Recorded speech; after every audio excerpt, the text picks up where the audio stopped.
Hi, and welcome back to Just One More Thing. I'm your host, Janessa, and this is a podcast about knitting and spinning and crochet and some other fun crafty stuff that I get up to every once in a while. If you're a returning viewer, thank you so much for coming back and checking out yet another episode. And if this is your first time viewing, I really hope you enjoy. Um, I kind of have a little bit of a new setup. I decided after my phone ran out of space last week that it was probably a good idea to steal the kids' iPads and use all of their extra storage space to, yeah, get a better video. The lighting was better with the iPad. The resolution was better with the iPad.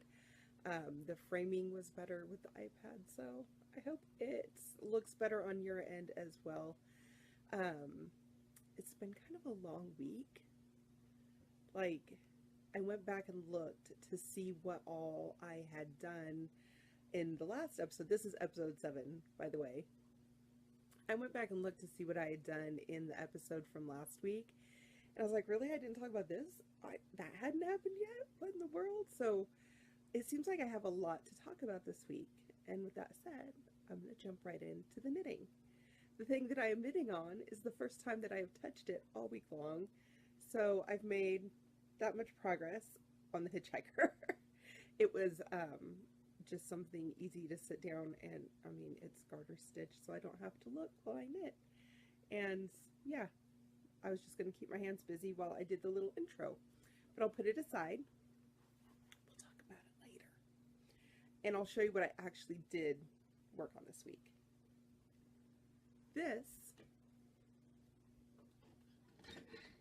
The wind just blew my door open. Pardon me while I go fix that because it'll get very annoying. So, this is the only familiar thing you will see this week. I cast on a lot of new stuff. It's a cast on week. The last couple weeks were FOs, FOs. This week, no FOs and just a whole lot of new stuff. That's how it goes. You get things off the needles, you put new things on the needles. Okay, so this is the Tree of Life Afghan, and it's knit in the round from, where's my center point? There's the center point right there. So it's knit in the round from the center out. So right now, it's essentially a big bag, is all it is. It will eventually be kind of a roundish square Afghan when I get all done with it. But I did make quite a bit of progress.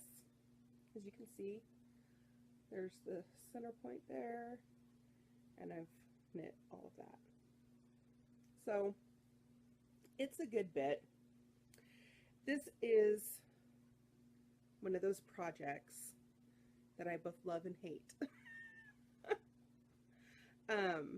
I really do like the blanket and the finished blanket and the overall appearance, and I like the fabric that I'm getting. I know baubles aren't everybody's piece of cake, but I do kind of like the texture and the baubles on this. And you get it where it's kind of just flat. I mean, it just kind of gives it a little bit of a texture, and then you get those little kind of lacy bits. So I mean, overall, I like the look of it. I'm not enjoying knitting it. I do think that the recipients are going to like it once they get it. So that's keeping me knitting on it because I think they will enjoy that. But as far as like actually knitting on it, I'm not used to knitting on these big needles and the thick yarn running through the way I tension. And I mean, let's face it, it's Caron's Pound of Love, so it's not like the world's best feeling yarn until you break it in a little bit. I don't know. Just one of those things where I'll be glad when it's done. This is definitely a product knit and not a process knit. But it is what it is. So, sorry, I started knitting. See, I pick it up and this is another thing I love about it. I've got the pattern memorized. Like, I really don't have to worry too much about looking at the book anymore. I do still keep it handy. This is the book that I'm knitting from. That's upside down. That's better. Knitting from the Center Out by David Yoss. And this is the blanket right there. And it's all said and done. So I am knitting it on larger yarn and larger needles than the pattern. And I think when I get this done, I might actually knit it again for myself out of thinner, like a DK weight yarn. Something thinner. But progress made on the Tree of Life Afghan. If you search this, see, now I can just put my yarn, right? It's its own little knitting bag. If you search it on Ravelry, there's like 20 Tree of Life Afghans. So you're going to want to look for the one by David Yoss, and I will link it in the show notes, as always. Okay, so now everything else that you're going to see is shiny and new. It's all brand new because this was the week of casting on for things. I'm going to start with this one because it's handy. I found a new podcast, like newer than mine. They're only, I think this week they're going to tape their 3rd episode. So it's a brand new podcast. It's called The Wool Slayers. It's 2 ladies from Dallas. I think they're from Dallas, Texas. Sal and Al. Very adorable, sweet friends. They belong to the same knitting group. And now they're inviting like all of the YouTubes to come join their little knitting group and talk about knitting with them. And it's just a fun, sweet little podcast. And they decided to do a treat yourself. I can't say it like you're supposed to say it. A treat yourself Mother's Day knit along so that you would cast on something just for you on Mother's Day. And I loved the idea of that because a lot of times I do kind of put the things that I want to knit for me on hold while I'm knitting things for other people. So sometimes it's just nice, especially on Mother's Day, to put yourself first. So I cast on, and yes, this is the right side, the Makariri shawl. There it is. Makariri. I'm probably pronouncing it completely wrong. I think it's maybe Hawaiian in origin. Whatever it is, I'm probably mispronouncing it terribly, and I apologize. But back to the actual shawl. So it's a, it'll end up being, what's the word I'm looking for? Asymmetrical. I get there eventually.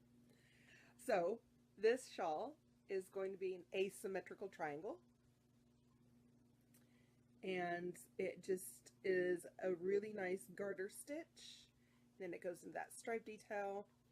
And then the lace. Let me see if I can open up. You can see. Here you can kind of see. It's just like a little snowdrop kind of flower shape for the lace. And then it's just kind of on repeat. So I think it ends up being like 3 different sections of, you know, plain and then stripe and then lace. And I love it.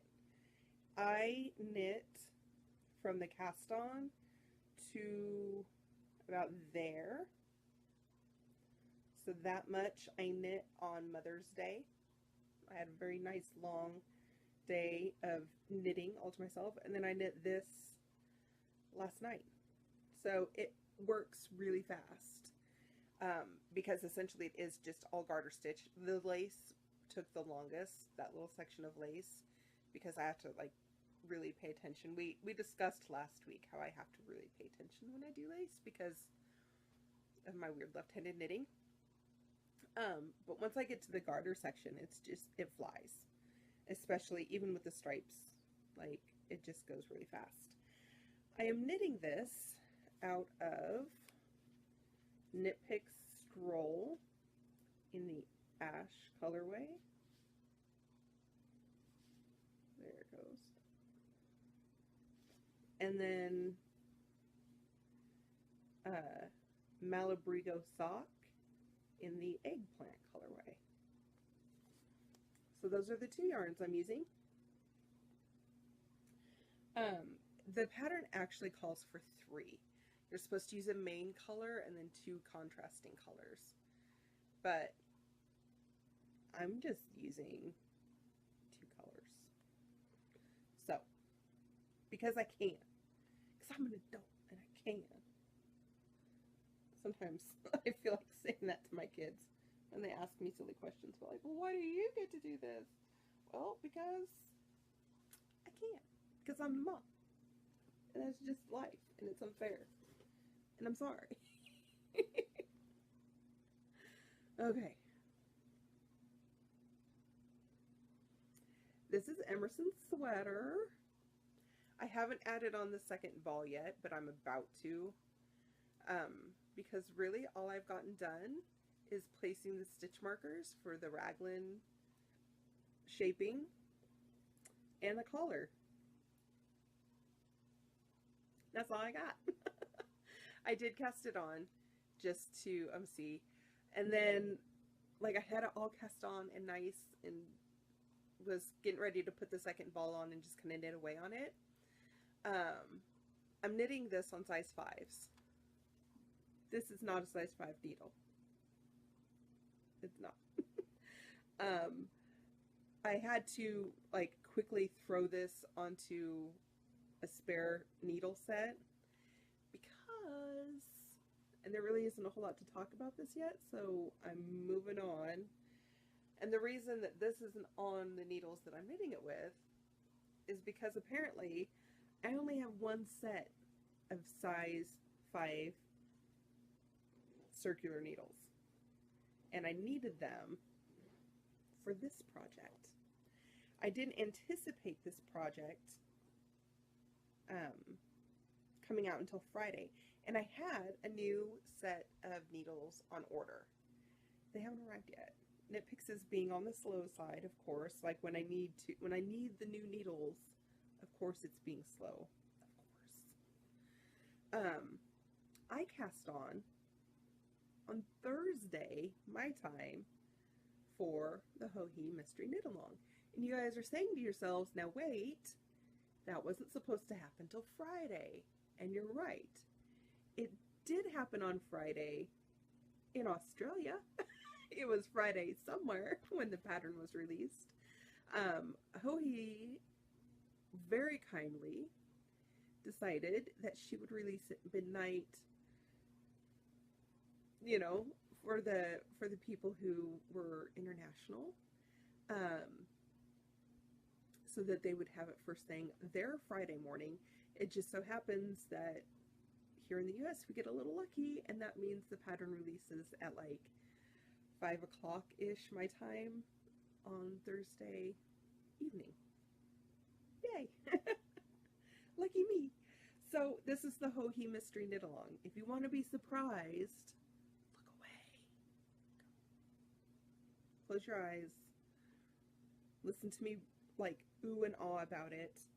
And then you can come back and we'll talk about spinning.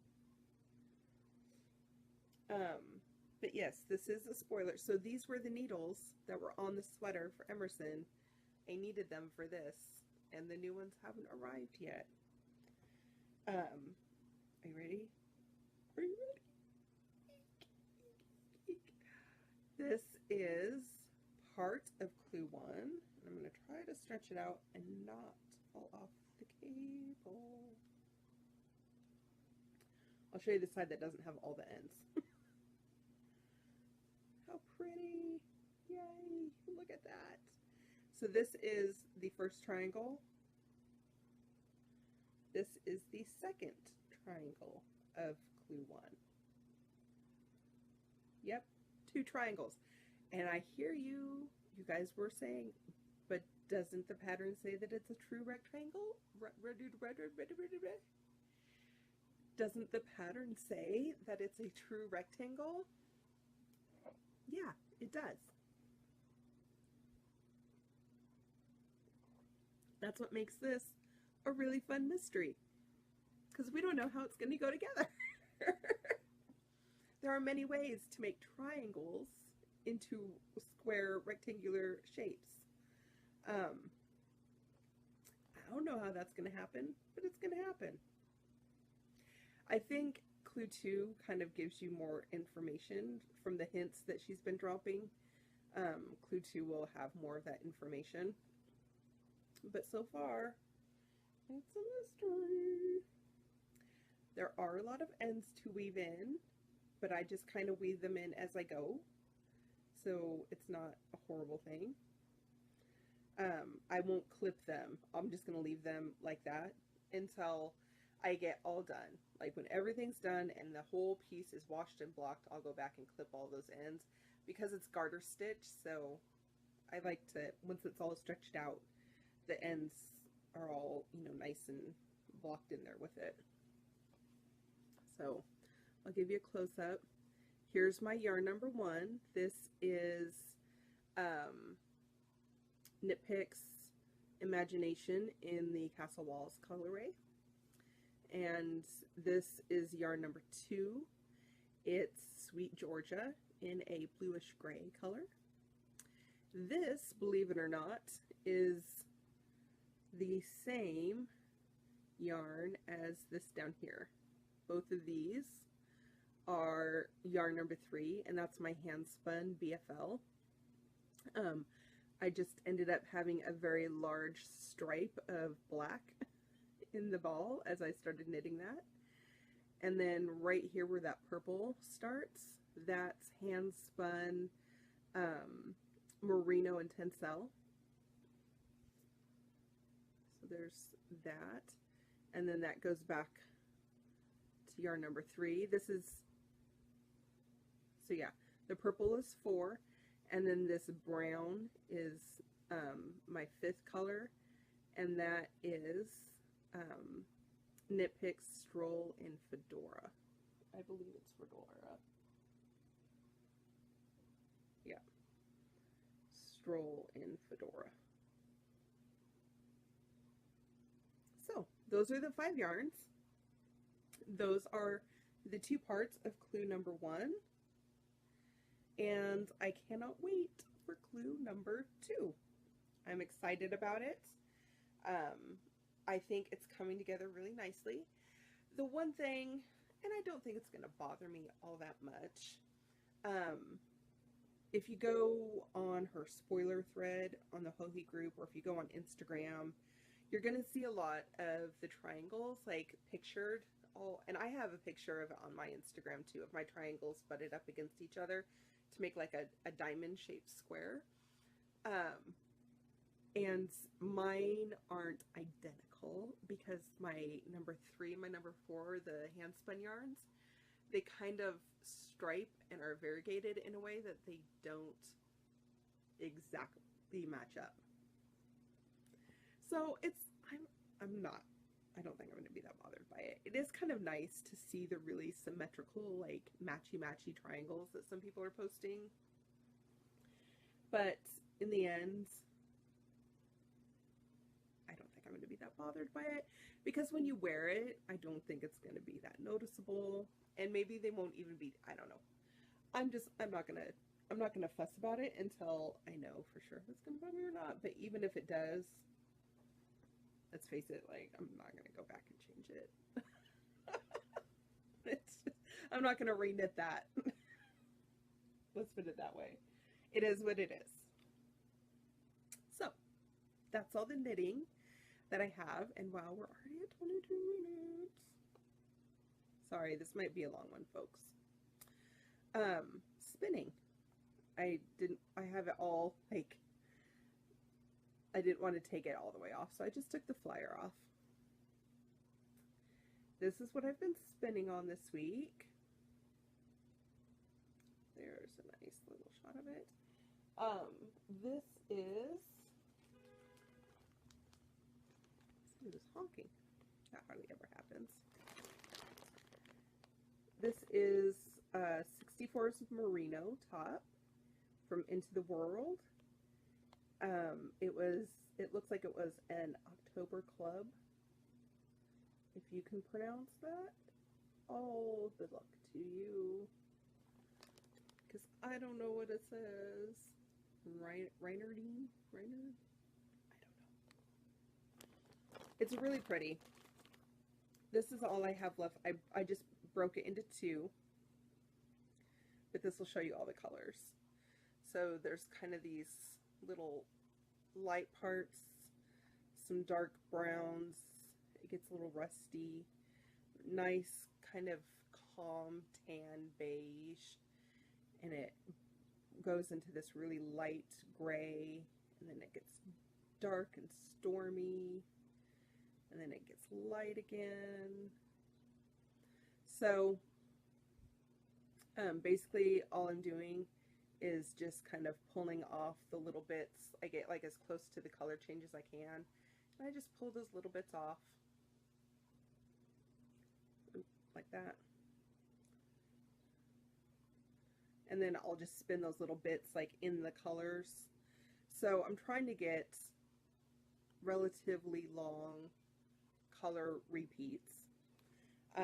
And then I'm going to two-ply it. So that's why I just split the roving in two.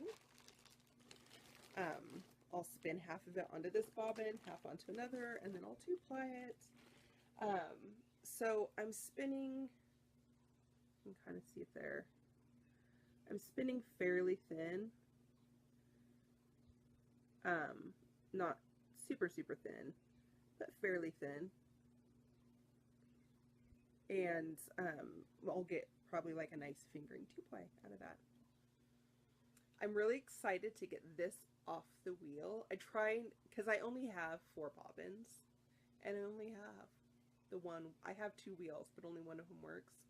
And I have tons of drop spindles, but essentially I only have 1 wheel to spin on at a time. I really, really want to get it off the wheel though, because I treated myself on Mother's Day. This is my Mother's Day present from Once Upon a Corgi.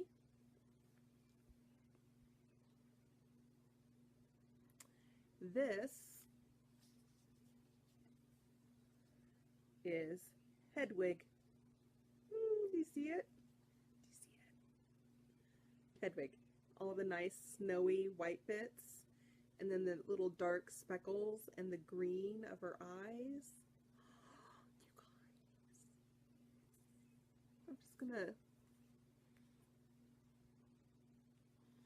It's squishy and it's fuzzy. And I love it. It's Falkland. 4 ounces. And I can't wait to spin with it. I've never spun with Falkland before. It feels like it's a very bouncy fiber. I'm just going to take a little bit. So it's very, oops. It's very crimpy. It's going to make a really nice woolen spun. Look at that. Oh, that's going to be nice. And it drafts really nicely. So yeah, I am excited about that. It's going to be a really nice springy yarn, I think, because it's got a lot of nice crimp in that. Sorry for the extra close-up. I want to try to get the fans moving it around. Oh. Anyway, I'm excited about it. I can't wait to spin it. This was a total impulse buy. Total impulse buy. I try to be really good about like working out of my stash. I, at one point in life, accumulated a lot of yarn and a lot of fiber. I had quite the stash, and it just got to the point where I was like, instead of just accumulating yarn and fiber, maybe I should actually use the yarn and fiber that I have. So now if I buy new yarn, it's very project specific. I try to use up the things that I have, and when I start new projects, I like the Joji Mystery Knit Along, I try to use yarns from my stash instead of buying new ones. And it's been going really well for a long time, until this. But I don't know if it has her name on here. She goes by Gabagales, is like her Instagram, I think. But she has a podcast as well. Once Upon a Corgi is the name of the podcast. And I was watching an episode, and she was talking about a yarn that she had dyed that was a white base with speckles in it, and she named it Hedwig. I was like, oh, Hedwig's kind of my favorite character in Harry Potter. I like the owl. And so she's like, oh yeah, I like the yarn. And the yarn was nice, like absolutely gorgeous yarn. But it wasn't something that just made me go, oh, until she held up this. When she held this up, and I can totally see why she named the colorway Hedwig. I get that. And when this spins up, and these are just little tiny blips of color, because, I don't want to take this end out. So you can see, like, the color is just going to spin into, like, a little blip of color. Like, it's not going to be big sections. It's not going to be a long stripe of gray. It's going to end up being just a little tiny spot of gray. Just, it's going to look exactly like Hedwig when I get done spinning it. And that makes me happy. I don't know. She held this up, and it was like angels sang, and I had to have it. And I think it was going to be like the one thing in her shop. Like, I don't think she might have had multiples of this, but from in my mind, this was the only one. And so I completely stopped that update. Like, I had a timer set. Excuse me. I set the timer. I sat, like everything. It refreshed. And as soon as the update started, I snagged it. I was happy. I also snagged something else that I have been wanting for a while, but had just never managed to catch an update. Instagram is the worst. Can we say that? Like, your wallet is not safe if you follow people that you actually like on Instagram. I really should just stick to snarky cats and, yeah, and friends or something. Cute kids and snarky cats. My wallet will be safe. But I was able to grab some Tuft wool soap. Yay. I don't want to unwrap it because I'm not ready to use it yet, but I got the eucalyptus lemon. I know not everyone likes the smell of eucalyptus. It can be a very harsh scent, and a very overpowering scent, but I actually kind of like it, and especially with a citrus, when it's blended with a citrus like an orange or lemon or grapefruit. I really, really enjoy that scent. It reminds me of a clean house, because a lot of the cleaning that I use eucalyptus essential oil and lemon. So yeah, it gives me that, like, everything's nice and fresh and clean feeling when it wasn't the first choice that I wanted. There was another citrusy one that I wanted, but it had sold out already. This stuff goes fast. Like, seriously, it's hard to get this stuff online. it's best if you catch her like out and about somewhere because when she doesn't update, this stuff is like gold, I tell you. But yay, I finally have some Tuft Mullein soap. Excuse me. I had been using Soak for a really long time, and I love Soak. It's great. And I think I have some Eucerin somewhere. It's great too. But I don't know, something about the bar of soap. I feel like, I don't know, I like it better. You still need to like rinse it afterwards, but I just like it better. So, anywho, that's like all of the knitting, that's all of the fibery content. This next little bit that we're going to talk about gets into other hobbies. My other hobbies include cooking. I love to cook. I love to bake. And I love to garden. Now, when I say garden, I mean I like planning the garden and telling my husband what to plant in the garden. He does all of the planting and the tilling and the weeding and the hard work. I do the harvesting and the cooking of the things in the garden. And this week, my kids brought home something that made me really excited. This little sack, it needs to go in the garden because it's getting long enough that it's trying to vine out so it won't stand up straight, is a pumpkin. That's one of the kids' pumpkins. They each brought home a pumpkin plant. Our town has a little, like a pumpkin festival every couple of years. It's not an annual thing. Just every once in a while, people are like, we need to have another pumpkin fest. And this happens to be a year where we're going to have another pumpkin fest. And the FFA at school planted enough pumpkin plant seedlings so that every single kid in the elementary could bring home a pumpkin plant to plant in their garden or in a pot. And, God, my voice today, my allergies have me really,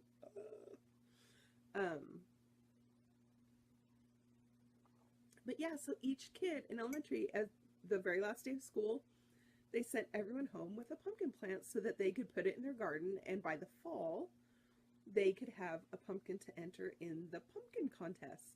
Like for largest, they kind of do like different categories, like largest pumpkin, smallest pumpkin, ugliest pumpkin, most perfect pumpkin, stuff like that. How cool is that our school did that for the kids? They were so excited about their pumpkins. And then, of course, I get to make pumpkin pie, and the kids get to like grow their own jack-o'-lanterns, essentially.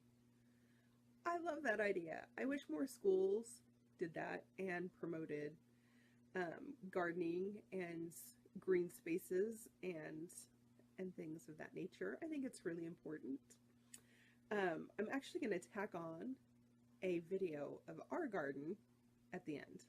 So after the credits and everything, kind of stay tuned. And if you want to check out our garden, we have quite a large garden. We're very lucky. We live in a real rural town. So we have quite a big yard and quite a big garden.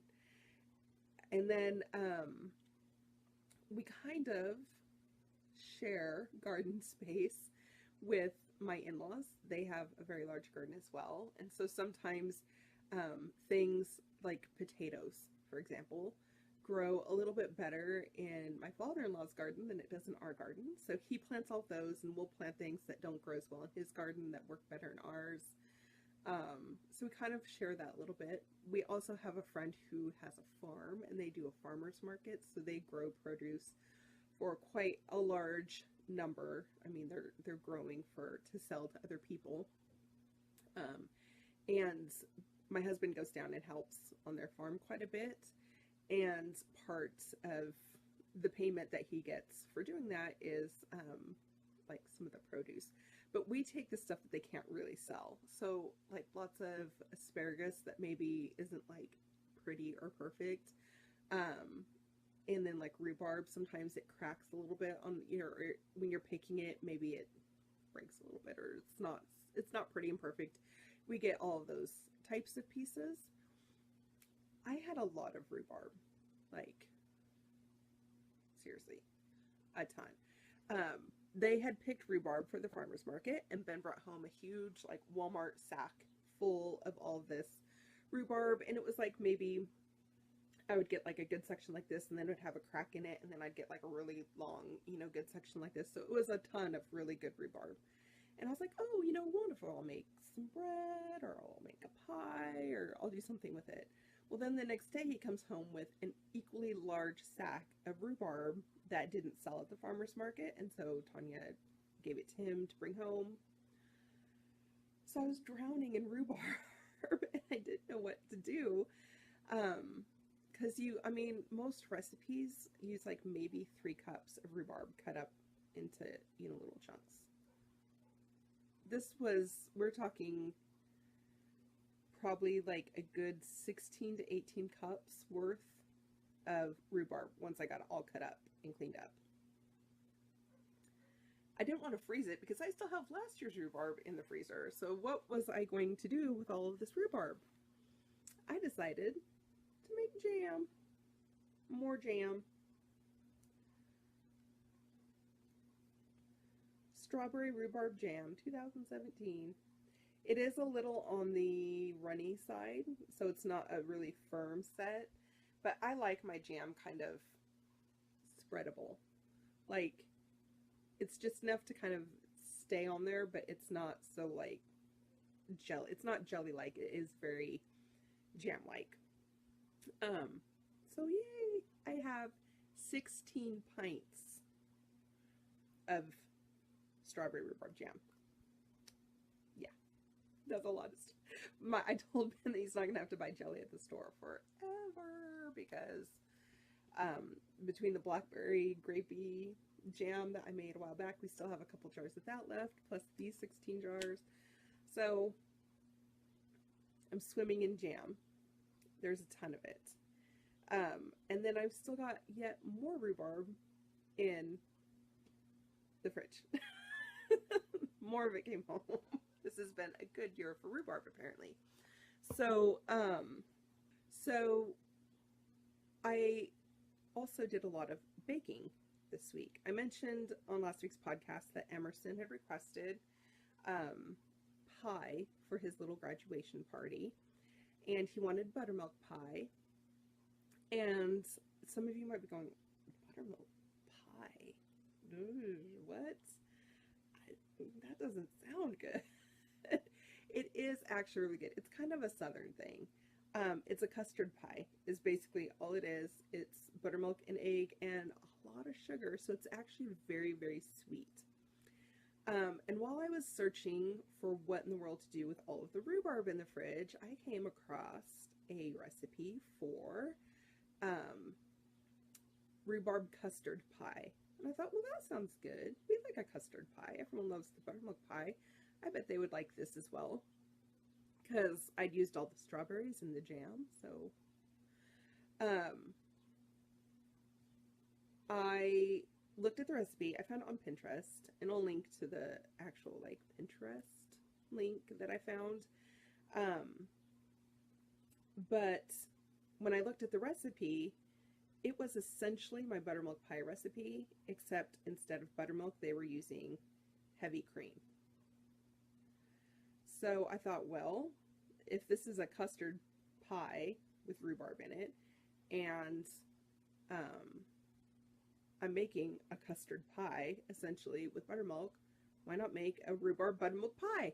I am a genius. Oh my goodness. So that's what I did. I made a rhubarb buttermilk pie. And everyone's going, ew, but it was so good. And I took both to the party, and I said, okay, this one's everyone loves the buttermilk pie. That was a given. But I said, this one has rhubarb in it. It's a bit of an experiment. I'm not going to be offended if you don't like it. I always tell them that when I experiment in the kitchen. If you want to try it, great. If you don't, great. I'm not going to be offended one way or the other. But I brought it up because I thought maybe it was something that you guys would like. And just to be nice, my husband's grandpa and his dad both said that they would take half a piece of each. They wanted to try it. They were going to take, give them half a piece of the regular and half a piece of the rhubarb one. Okay. I took a whole piece of the rhubarb. I really liked it. I can't remember if his mom tried the rhubarb or not. I think she did. But anyway, the point of this story is that the men both came back in and got full pieces of the rhubarb. So I took 2 pies. We cut each pie into 8 pieces. I left that night with only 2 pieces of rhubarb pie left and half of the buttermilk pie. Because, yeah, everyone loved the rhubarb. And it wasn't even like a perfect pie. It was a little on the runny side because I didn't really account for how much liquid would come off of the rhubarb. So I need to tweak it a little bit. I need to like add some cornstarch to the rhubarb or something like that to kind of act as more of a thickening, just to kind of firm it up a little bit, because I don't know that baking it any longer would have helped. It was just kind of a runny pie. It was all cooked. It was just on the runny side. It was a very loose custard. And with this pie, you want it to be a firm custard. So, yeah, that's kind of where that adventure landed. I'll be making more rhubarb buttermilk pie. And I'll include the recipes in the show notes if you want to give that a try as well. So lots and lots of baking, lots of preserving, lots of gardening. The weather has been super nice. We've been going on lots of bike rides. The kids started summer school yesterday. It's like a whole new adventure. They came home and one had built a boat out of tinfoil that held 42 pennies, and the other had done a painting and got to switch classes. That was the most exciting bit for them, that they didn't have to stay in just one class. They kind of take like the upper elementary and then the lower elementary, and then those 2 groups have like 3 teachers each or something, and they just kind of switch them through and do different activities with each teacher. And they had a blast, and they were excited to get up and go again this morning. So that's what's been happening, keeping busy. Upcoming this week, not a whole lot of new stuff going on. Knitting, lots of spinning. Hopefully I'll have a finished object for you soon. But that is about it for me. So thank you so much for watching and listening to my rambling. It was a little disjointed maybe today, but if you did enjoy the episode, give it a thumbs up, share it with your friends. Join me on Ravelry. You can find the show notes there. You can also find them on Facebook. I am probably most active on Instagram. You can follow me there, and all of those links are in the description. So I hope you guys have a wonderful, wonderful week, and we'll see you again very soon.